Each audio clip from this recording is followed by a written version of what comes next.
You got to fix the problem with partisan gerrymandering of districts. It's a massive problem. Sure. It's a massive problem.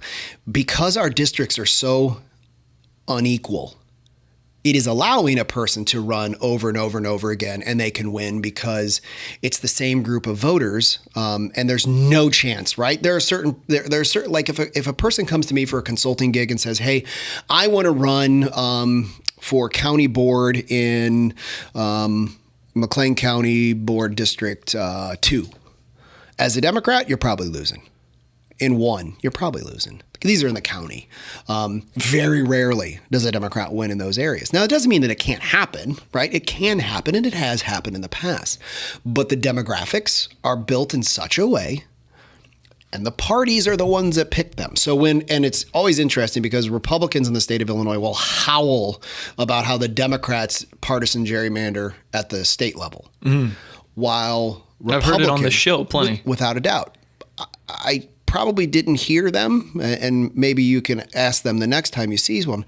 Hey, did that happen in Republican-controlled counties? Because the county boards in those counties control the districting. Guess what? In those Republican-controlled counties, they draw districting lines to benefit them. I know this will come as some sort of a shock, but people in positions of power will always manipulate the rules to benefit, wait for it, themselves. Right? And so is that a problem? Yes. We allow, when you allow humans to draw their own districting lines, they're always going to draw them to benefit them and their people. Human nature. It is human nature. So we have the ability to use algorithms, to use computers, to draw districts, to do it in a way that should be equitable for socioeconomic backgrounds, for skin color, for a number of different things. And that's a pox on both your houses. That happens Democrats and Republicans in different states do the exact same thing. So you think there's a fair way to draw these lines? Yep, there is. Using computer programming, data, software. Yep. And that's a Democrat saying this in the state of Illinois. The Democrats do unfair at the state level. Of course, we unfairly draw lines. But when I say unfairly, it's still legal. It's legal. So the problem is the system. The system is wrong. So fix the system. If you don't like something, and I'm going to jump way off here, right? I teach my basic American government class has turned into line by line the entire U.S. Constitution, right? From day one of that class to the end of that class, we read every single word in the U.S. Constitution. That way, I know that at least one time in students' lives, because what I know as a functional truth is that the vast majority of Americans have never read their own document, which hurts my soul, right?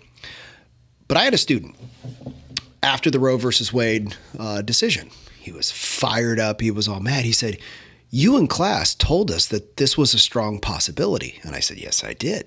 I said, "Why did I say that?" "You said that there's a word that doesn't exist in the U.S. Constitution that everybody assumes we have." I said, "Yep. What word is that?" "You said the right to privacy." I said, "Yep. Point to me in the U.S. Constitution where it says that you have a right to privacy."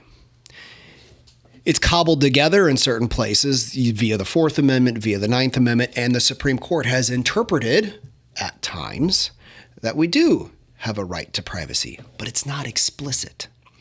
So if you want it to be explicit, then you have to go back and change your document. And we don't do that.